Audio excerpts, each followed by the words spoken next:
బంగారం కొనాలనుకుంటున్నారా? అయితే మీకిది అద్దిరిపోయే శుభవార్త. గత 2 రోజులుగా చుక్కలు చూపించిన పసిడి ధరలు ఒక్కసారిగా దిగొచ్చాయి. అటు బంగారం, ఇటు వెండి 2 భారీగా తగ్గుముఖం పట్టాయి. ముందుగా స్వచ్ఛమైన బంగారం అంటే 24 క్యారెట్ల ధరల విషయానికొస్తే 10 గ్రాముల 24 క్యారెట్ల బంగారం ధర రూ. 2,340 మేర తగ్గింది.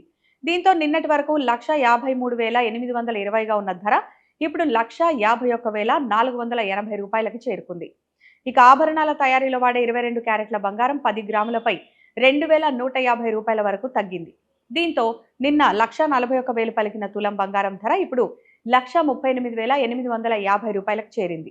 బంగారం మాత్రమే కాదు, అటు వెండి కూడా భారీగా పతనమైంది. ఏకంగా కిలో వెండిపై రూ. 5,000 తగ్గింది. దీంతో కిలో వెండి ధర ఇప్పుడు రూ. 2,60,000కి చేరుకుంది. పెళ్లిళ్ల సీజన్ ముందు ఈ స్థాయిలో ధరలు తగ్గడం కొనుగోలుదారులకు పెద్ద ఊరటని చెప్పాలి.